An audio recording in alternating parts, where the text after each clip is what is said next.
বাম আমলে স্বাস্থ্য ব্যবস্থাকে অবহেলা করা হয়েছিল, আমি নিজের হাতে দপ্তর রেখেছি, সেবার মনোভাব নিয়েই কাজ করতে হবে। পশ্চিমবঙ্গের সর্বস্তরের চিকিৎসকদের বৈঠকে বার্তা মুখ্যমন্ত্রীর।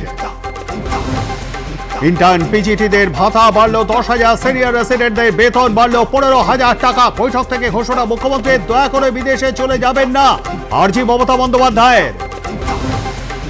মেদিনীপুর স্যালাইন কাণ্ডে গাফিলতি ছিল, জুনিয়রদের হাতে দায়িত্ব ছেড়ে দেওয়া উচিত হয়নি, মন্তব্য মমতা বন্দ্যোপাধ্যায়ের। স্যালাইন কাণ্ডে জুনিয়র চিকিৎসকদের সাসপেনশন প্রত্যাহারের নির্দেশ মুখ্যমন্ত্রী। পানাগড়ের কাছে 19 নম্বর জাতীয় সড়কে বেআব্রু সুরক্ষা, মহিলাকে কটূক্তি করে পিছু দেওয়া, মত্ত যুবকদের হাত থেকে বাঁচতে দ্রুত বেগে গাড়ি চালাতে গিয়ে দুর্ঘটনা, গাড়ি উল্টে মৃত্যু চন্দননগরের তরুণী সুতন্দ্রা চট্টোপাধ্যায়ের।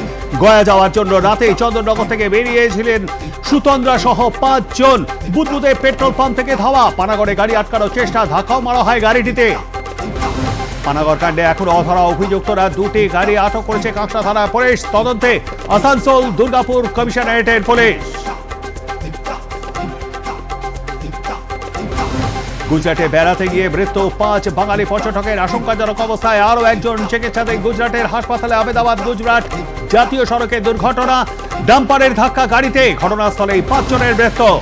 ট্যাংরা কাণ্ডের তদন্তে হিমশিম পুলিশের, নাবালকের দায়িত্ব কে নেবে ধন্দে পুলিশ। ডিসচার্জ সার্টিফিকেটেও স্বাক্ষর করতে নারাজ আত্মীয়রা। ট্যাংরা কাণ্ডে আহত 3 জনকেই আপাতত রাখা হবে সরকারি হাসপাতালে। একজনের জন্য পেট পিটলেও 2 জনের বেড মেলেনি। হাসপাতালে বিল ছাড়িয়েছে 7 লক্ষ টাকা। হাসপাতালে বিল কে মেটাবে, উঠছে প্রশ্ন। 144 বছর পর মহাকুম্ভ, 26শে ফেব্রুয়ারি মহাশিবরাত্রিতে মহাকুম্ভের অমৃত স্নানের শেষ দিন। তার আগে ত্রিবেণী সঙ্গমে শেষ শাহী স্নান সারতে ভিড় জমাচ্ছেন অগণিত মানুষ।